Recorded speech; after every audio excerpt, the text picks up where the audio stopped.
Hello, c'est HR, votre chroniqueur. Alors aujourd'hui, je vais découvrir avec vous la bande-annonce du nouveau film Nosferatu qui va sortir le 1er janvier 2025. Mais avant cela, petit retour sur les adaptations du personnage Nosferatu. Car en fait, cette version pour 2025 est la 3e adaptation. Il y a eu d'autres films nous racontant donc le tournage du film Nosferatu, mais en fait, il y a eu un film en 1922, un second film en 1979 et un 3e film donc qui va sortir le 1er janvier 2025. Alors tout d'abord, n'oublions pas que ce film Nosferatu, qui est sorti en 1922, réalisé par Friedrich Wilhelm Murnau, est en fait une adaptation du Comte Dracula de Bram Stoker.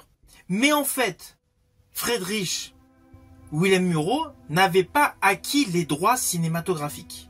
De ce fait, il a modifié l'histoire. Mais dans le fond, vous allez vous apercevoir que l'histoire de Nosferatu est en fait la même histoire que le Comte Dracula. Alors naturellement, le fait que ce soit adapté du roman de Bram Stoker sans la validation des droits, cela a posé problème et la veuve de Bram Stoker a porté plainte contre le réalisateur de Nosferatu.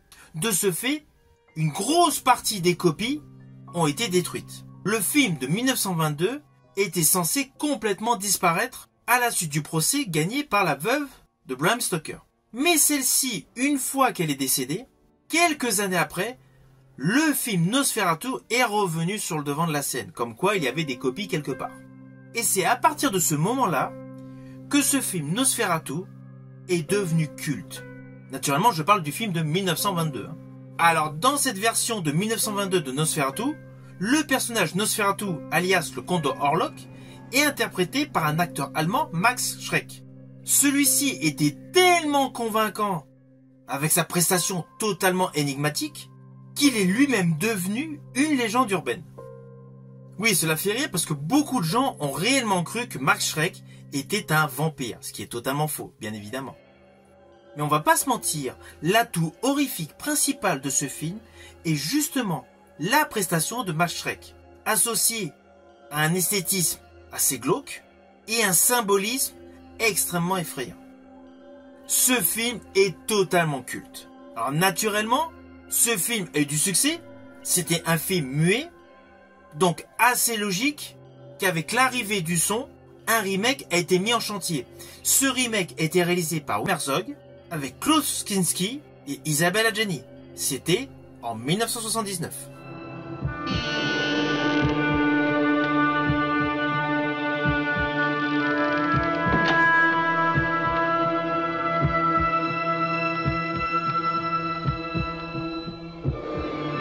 Nosferatu, the Vampire. Alors dans ce film, c'est Klaus Kinski qui interprète le fameux vampire et Isabelle Adjani interprète Lucy Hacker. Le film est esthétiquement beau, les décors sont grandioses et il y a une vraie angoisse permanente au fur et à mesure des scènes. Scènes qui poussent à la réflexion et également à la terreur par la simple présence de certains protagonistes qui n'ont pas forcément de dialogue, mais juste les postures avec le cadrage angoissant et une musique terrifiante. Cela provoque pour chacun d'entre nous à la vision de ce film une certaine montée d'adrénaline, une certaine crainte. Ce film est essentiellement le remake du film de Murnau de 1922 avec une plus-value essentielle sur le côté décor et sur le côté jeu des acteurs. Alors moi perso, je préfère l'interprétation pour certaines séquences de Max Schreck de 1922 dans le personnage du vampire, notamment lorsqu'il se redresse. Voilà, il a pas mal de côtés effrayants. J'estime qu'il est beaucoup plus angoissant que le personnage interprété par Klaus Kinski. Mais cela n'empêche pas que j'ai une préférence pour ce second film, car le côté décor angoissant, la distribution qui est beaucoup plus conséquente et certains effets visuels apportent une véritable plus-value à ce film qui a un petit côté baroque. Naturellement, je vous invite à découvrir ce film Nosferatu avec Klaus Kinski et Isabelle Adjani. Actuellement, vous pouvez les trouver sur des plateformes de streaming, sur YouTube ou en support physique via DVD et Blu-ray. Même s'il y a le prochain film qui sort le 1er janvier 2025, c'est toujours bon de voir les anciens films sur la même histoire. Surtout qu'au final, avant celui de 2025, il y en a eu deux, celui de 22 et celui de 79. si vous êtes fan des films de vampires, forcément je vous invite à découvrir ces 2 précédentes versions de Nosferatu. Maintenant, je vais découvrir avec vous la bande-annonce de ce remake Nosferatu. Viens à moi. Viens à moi. Entends ma supplique. Viens à moi. Pour l'instant...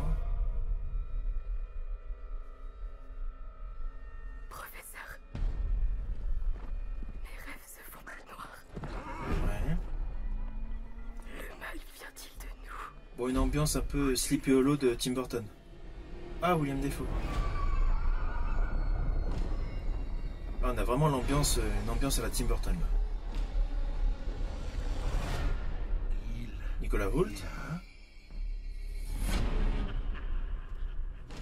Il vient à nous. Il vient nous trouver. Ouais, un côté poisseux, un côté... Il vient. Qui vient, mon enfant? On sent qu'il y a de la possession.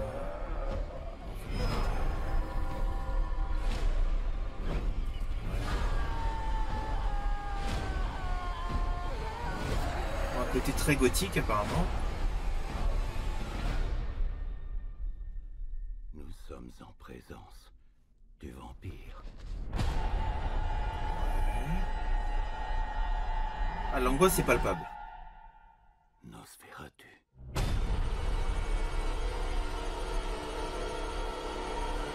Ok. Honnêtement, il est hypant. On va pas se mentir. On voit tout de suite qu'il y a un côté baroque, un côté gothique. On est vraiment dans l'esprit, je pense, de la version de 1922. Avec une influence qui est indéniable du Dracula de Coppola et du Sleepy Hollow de Tim Burton. C'est vraiment l'ambiance photographique que je ressens par rapport à cette bande-annonce. Par rapport à l'histoire, on peut pas trop juger par rapport à la bande-annonce, c'est clair. Mais là, je pense que nous sommes sur un bon remake. Alors peut-être que je peux me tromper, peut-être qu'après je vais être déçu. Mais là, au vu de cette bande-annonce, je suis plutôt hypé. Alors qu'honnêtement, sur le fond, avant de découvrir cette bande-annonce avec vous, j'étais un peu perplexe. C'est pour cela que je voulais vous faire un petit récapitulatif concernant donc les différentes versions de Nosferatu. Ah oui, pour la petite histoire, depuis le début de ma vidéo, je vous dis Nosferatu au lieu de Nosferatu. Tout simplement parce que Nosferatu est un nom roumain. C'était pour la petite histoire. Alors pour en revenir donc à ce film Nosferatu, honnêtement il me hype. En plus le fait de savoir que c'est Bill Skarsgård qui interprète le comte Orlok est selon moi un côté supplémentaire qui donne envie. Car j'avais trouvé excellent Bill Skarsgård dans le diptyque Ça de Stephen King. Naturellement, j'irai voir ce film en janvier 2025. Et je vous en ferai un retour. J'espère en tout cas ne pas être déçu. En tout cas, si vous avez apprécié le fait que je vous ai fait un rappel sur les différentes adaptations du personnage Nosferatu, n'oubliez pas le petit pouce vers le haut, le partage, et quant à moi, je vous dis à bientôt pour une prochaine vidéo.